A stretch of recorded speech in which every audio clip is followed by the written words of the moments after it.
Des dispositions spéciales ont été mises en place pour aider la reine à assister aujourd'hui à un service commémoratif national poignant pour le prince Philippe. Les responsables du palais de Buckingham et de l'abbaye de Westminster ont travaillé pour donner à la monarque de 95 ans, de plus en plus fragile, toutes les chances d'assister au service en l'adaptant à son confort. Le service a été limité à 40 minutes au lieu d'une heure et la reine, qui prendra une décision finale ce matin quant à savoir si elle se sent suffisamment mobile pour assister à son premier engagement officiel à l'extérieur d'une résidence royale depuis octobre de l'année dernière, siégera dans une chaise confortable tandis que d'autres dans la congrégation se tiennent debout pour des hymnes.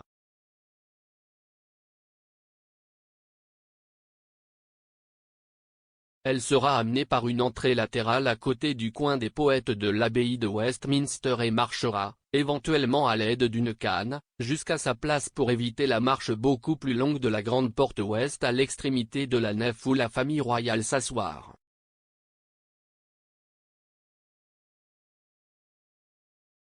Les responsables avaient discuté de lui apporter un siège plus confortable, mais il a été décidé hier qu'elle s'assiérait dans l'une des deux chaises du Canada toujours utilisées par le souverain ou le membre le plus ancien de la famille royale lors des services à l'abbaye. Les chaises de style vénitien fabriquées à partir de bouleaux canadiens et présentées par le Canada Club à l'abbaye en 1949 à la mémoire des Canadiens tombés pendant la Seconde Guerre mondiale, sont dotées de coussins confortables pour atténuer tout inconfort qu'elle pourrait ressentir. La reine a été étroitement impliquée dans les plans du service, qui comprendront de nombreux éléments reflétant ses souhaits ainsi que ceux du duc d'Édimbourg, dont le plan pour ses propres funérailles a dû être abandonné en avril de l'année dernière en raison des restrictions de Covid-19.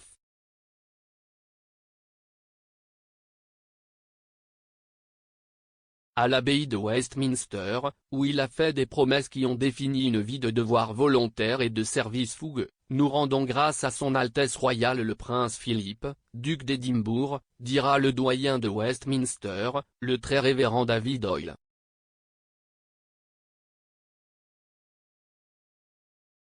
Un homme d'une capacité et d'une distinction rare, honoré et célébré à juste titre, il a toujours détourné notre attention de lui-même.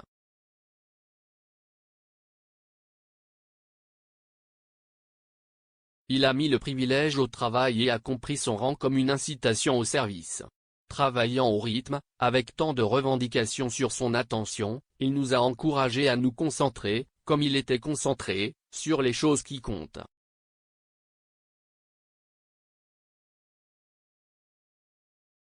C'était une discipline et un caractère qui saisissaient les opportunités et surmontaient les obstacles et les difficultés. Nous rappelons, avec affection et respect, l'offrande soutenue d'une longue vie pleinement vécue. La reine, si, comme prévu, elle est jugée suffisamment en forme pour y assister, sera rejointe par un grand groupe de membres de la famille royale.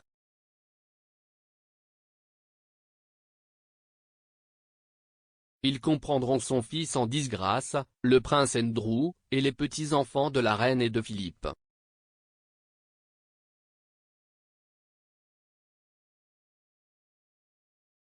Il est entendu que certains des arrière-petits-enfants plus âgés de la reine et de Philippe pourraient également être présents, mais leur présence n'a pas encore été définitivement confirmée.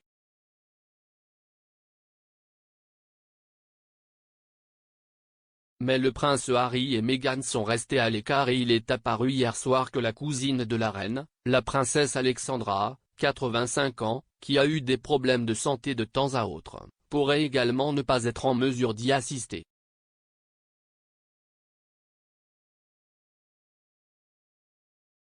Un grand groupe de parents de Philippe du côté allemand de sa famille arrive et environ 30 membres de la famille royale étrangers qui étaient attendus aux funérailles du duc avant que Covid n'ait un nombre considérablement limité, y assisteront.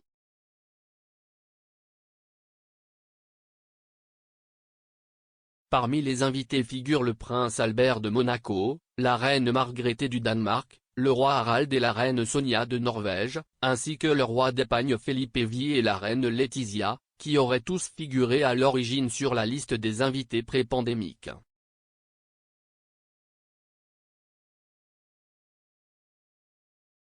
La reine a prévu plusieurs événements privés différents à Londres et à Windsor pour divertir les invités autour du service commémoratif. Ainsi, même si elle se réveille ce matin et que sa mobilité est si restreinte qu'elle se sent incapable de se rendre dans la capitale, elle pourra rencontrer certains des invités à Windsor.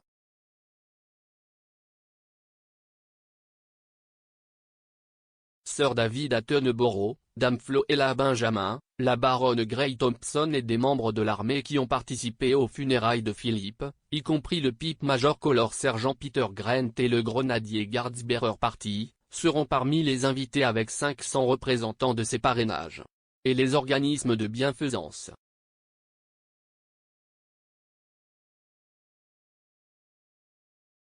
Parmi les plans qui ont dû être abandonnés lors des funérailles de l'année dernière, les jeunes détenteurs du prix du Duc d'Or d'Édimbourg et les membres des associations de jeunes de la UK Cadet Force aligneront les marches de l'abbaye à l'arrivée des invités.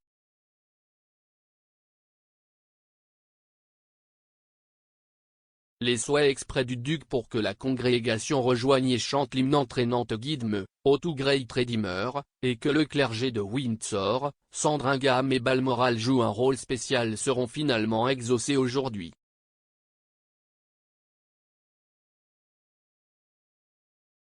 Philippe, qui a travaillé sur ses propres détails funéraires, nom de code Force Bridge, pendant de nombreuses années, avait demandé au chœur de chanter le Te Deum en ut de Benjamin Britten, et cela fera partie des débats d'aujourd'hui.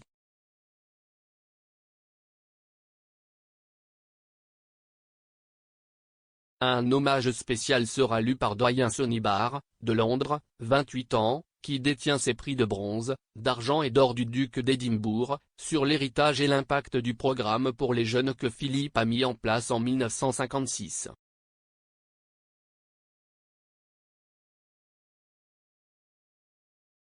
Doyen, maintenant responsable de compte étudiant pour un doctorat en recherche sur la drépanocytose et les inégalités en matière de santé, a déclaré, « C'est un immense honneur de prendre la parole au service d'aujourd'hui et de réfléchir à l'impact incroyable que l'héritage du duc a eu sur moi et des millions d'autres, et sera continué à avoir pour les générations futures. »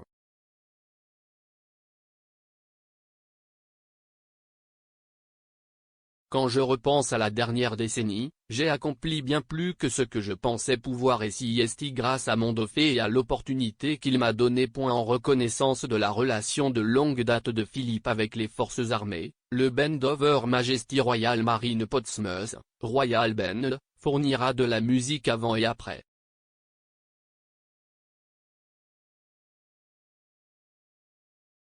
Les morceaux incluront le Optimist The Safari, ainsi que le thème émouvant du Pacifique de Blake Neely et Hans Zimmer, composé pour la mini-série HBO sur un corps de marine américain combattant dans le Pacifique pendant la Seconde Guerre mondiale.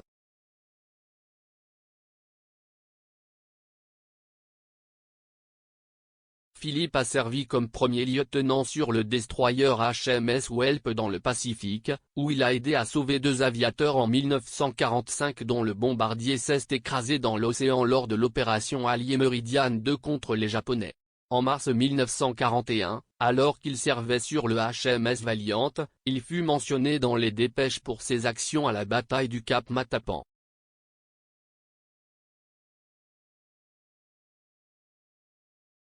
Les fleurs de l'église seront dans des tons de rouge patriotique, de blanc et de bleu, avec des arrangements plus grands avec de l'éryngium bleu, connu sous le nom de Haut de mer, un clin d'œil à la carrière du duc dans la Royal Navy et à son affection de toujours pour la mer.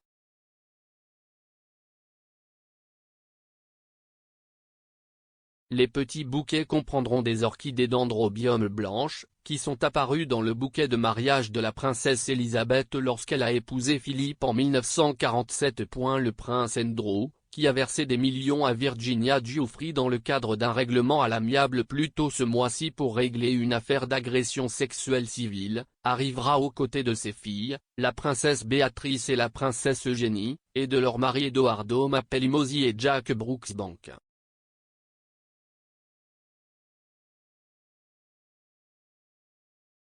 Il y aura également le prince Charles, Camilla, le duc et la duchesse de Cambridge, le comte et la comtesse de Wessex et leurs enfants Lady Louise Windsor et le vicomte Severn, la princesse royale et le vice-amiral Sir Tim Lawrence, le prince et la princesse Michael de Kent, le duc de Kent et le duc et la duchesse de Gloucester. Zara et Mike Tindall sont également attendus.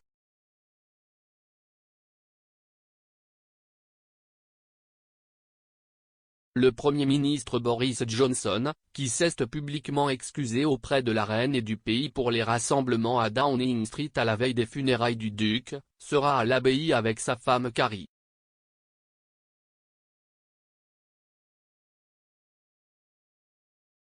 La police métropolitaine enquête sur les allégations de soirées alcoolisées qui ont brisé le verrouillage au n°10.